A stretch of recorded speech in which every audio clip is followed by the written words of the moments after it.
Welcome, you're watching Vox News, your daily news updates with Rita Kamkumo. Our headlines today: Tanzania's President John Magufuli holds a final rally before Wednesday's presidential election. Sudan denies it was subjected to blackmail by the United States over the normalization of ties with Israel. The South African police have arrested 5 suspects over the infamous murder of national football captain Senzo Meyiwa. Our top story today: Tanzania's incumbent president, John Magufuli, who is seeking re-election, held his last campaign rally on Monday before the presidential election scheduled for Wednesday. I ask you, my fellow Tanzanians, to vote for me on the 28th. I want to bring you changes to Tanzania. You are all witnesses that in my first term in power, I have brought a lot of changes to this country. For example, I managed to build 487 health facilities in my first term. I continue to insist that on the 28th, go and vote for a leader who will bring peace and unity to this country, a leader who will bring oneness and development for our country, and that person who can do all that is John Pombe Magufuli. The 60-year-old president, in office since 2015, is due to face 14 challenges, among which heavyweight Tundu Lissu, in his bid to secure a second term in office. In neighboring Kenya, President Uhuru Kenyatta spoke on Monday as the government introduced a report on constitutional changes needed to resolve the cycles of election violence in the country.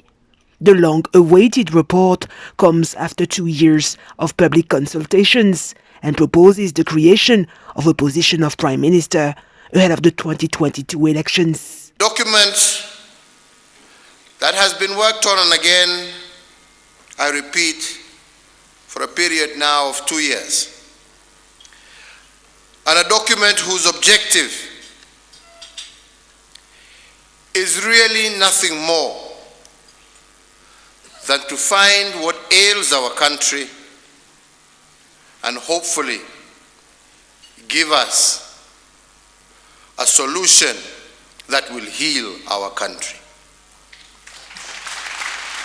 The Building Bridges Initiative report came about after President Kenyatta and his rival turned ally, opposition leader Raila Odinga, in 2018 stunned Kenyans by shaking hands and vowing to promote national unity after a bloody 2017 election battle. With its diverse population and vast ethnic voting blocs, Kenya has long suffered politically motivated communal violence around election time.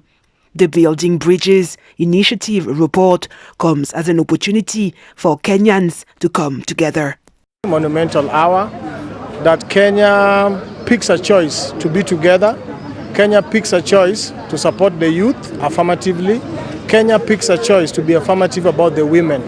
Inclusivity in terms of their opinions, in terms of their views in leadership, inclusivity in terms of business. Kenya picks a choice to decide finally that devolution is the way to go. The Building Bridges Initiative process and Kenyatta's partnership with Odinga has led to a public dispute with Deputy President William Ruto, who has suggested the pair want to create a Prime Minister position for Kenyatta, who is not allowed to seek a third term in 2022. In Sudan, Top General Abdel Fattah al-Burhan set the record straight on Monday by saying that his country did not give in to blackmail by the United States when it agreed to normalize relations with Israel after Washington announced the removal of Khartoum from the state sponsors of terrorism blacklist last week. We were not blackmailed by the US over normalization.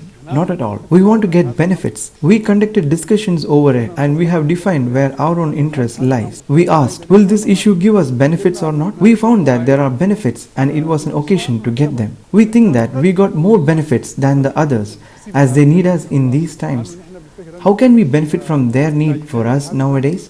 We can benefit from the lifting of sanctions by getting immunity, by getting removed off the state sponsor of terrorism list and integrating in the international community.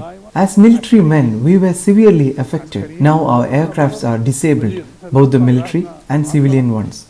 And in order to get our raw material for our military industry, we used crooked ways and we were deprived of technology such as agriculture technology and telecommunications. After the signing of the agreement, we will be able to get a lot of things that we could not directly get, like normal cars. The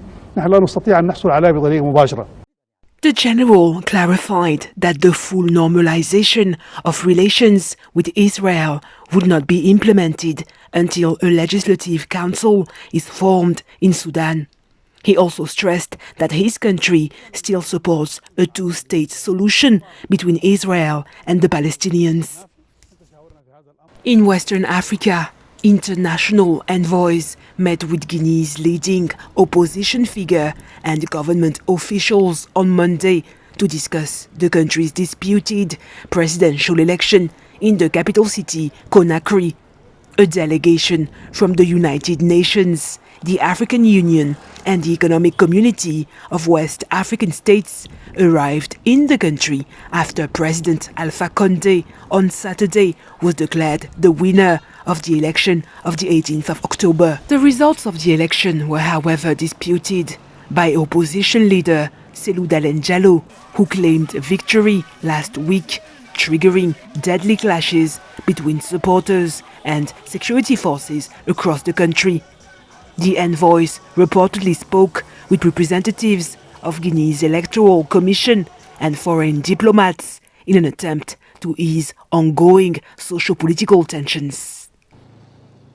Meanwhile, in Guinea, state television reported on Monday that 21 people had been killed in the unrest following the presidential election last week, citing the government, which had previously put the death toll at around 10.